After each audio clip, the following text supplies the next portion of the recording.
তো আজকে আমি ছোট্ট একটি টিপসের মাধ্যমে আপনাদেরকে আমি দেখিয়ে দিব যে আপনারা একবারে যদি আপনি পাসপোর্ট সাইজের ছবি সাইজ করে নেন, পরবর্তীতে আর আপনি এক ক্লিকে কিন্তু যত পাসপোর্ট সাইজের ছবি আপনি এক ক্লিকে কিন্তু আপনি ক্রপ করে নিতে পারবেন। বারবার কিন্তু আপনার আর ছবির সাইজ লিখে দেওয়া লাগবে না। ঠিক আছে?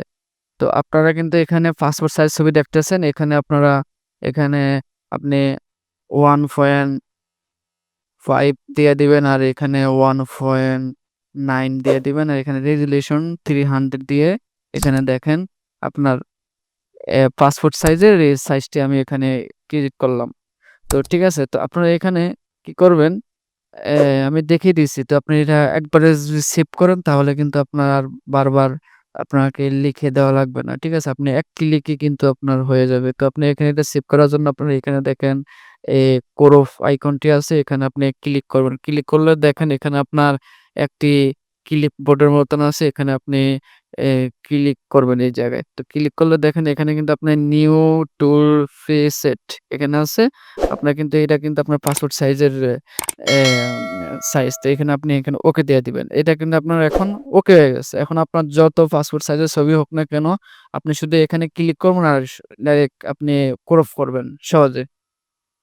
তারপর আমি আরেকটি টিপস শেয়ার করব আপনাদের সামনে।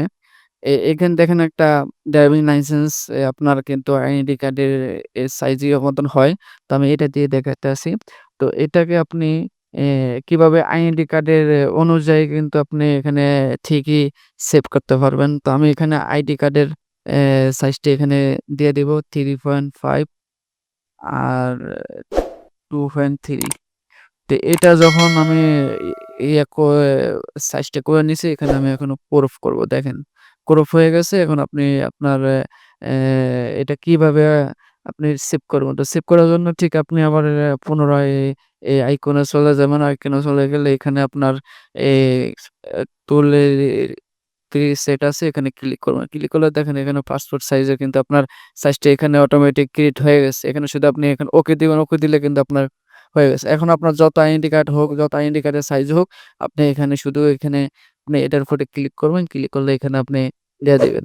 তো এটাই আজকের ভিডিও। তো ভিডিওটি ভালো লাগলে ভিডিওতে একটি লাইক দিয়ে দিবেন। আর আপনার মতামতটি আমার কমেন্ট বক্সে জানিয়ে দেবেন। আমার চ্যানেলটি সাবস্ক্রাইব করে দিবেন। আমার ফেসবুক পেজটিকে ফলো দিয়ে রাখবেন। যাতে এরকম নতুন টিপস আপনাদের সামনে চলে আসে।